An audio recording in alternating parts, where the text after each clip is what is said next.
Alright, this video is an overview for witnesses of the Of Mice and Men mock trial. This is your task log here. You can see the first thing you're going to want to turn in is your character analysis chart draft. This document looks like this. You can see there's one column that says evidence from the text, so from the book, including a direct quote and a page number. And then analysis is going to be your own thinking here.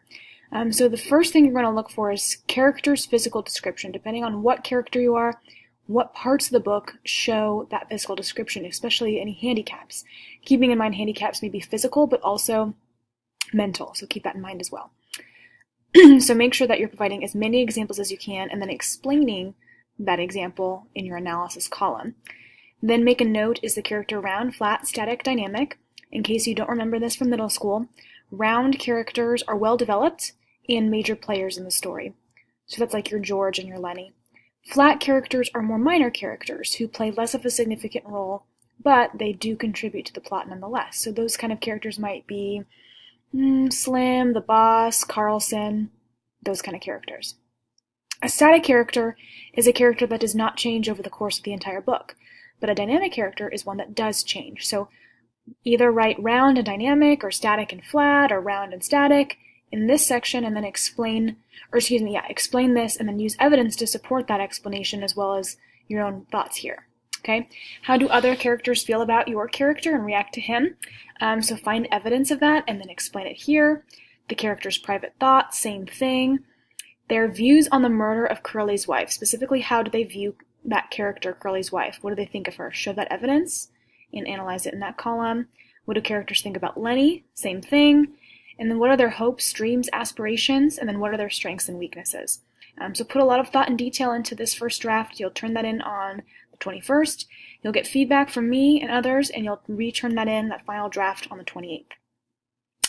So you can see that the next thing you're going to turn in are direct and cross-examination questions. So those look like this. So you can see there is direct examination question 1. Direct examination question 2. This is where you write the question that the attorneys provided for you. So whether you're on the prosecution side or the defense side, they'll tell you the questions, they should share those with you, and then you come up with your responses here, okay? Depending on how many questions they ask. Same thing for cross. So make sure you're getting those questions from the attorneys to be able to complete this part of the assignment. Then you're going to make changes based on feedback and have your final answers ready to go on the 8th when we have our guest attorneys coming in to kind of give us some feedback.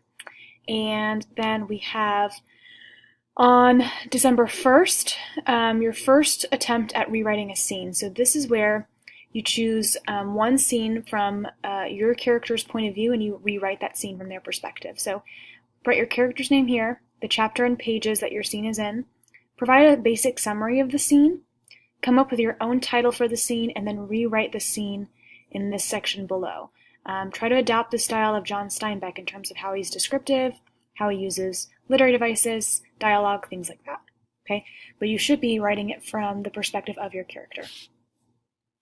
Then you'll make changes and get feedback and turn in a final submission either on the 6th or the 7th, depending on whether you're in an even class or an odd class on that block day. And then on the actual mock trial, you will be taking the stand as your character, prepared and ready to go. All right, that's it.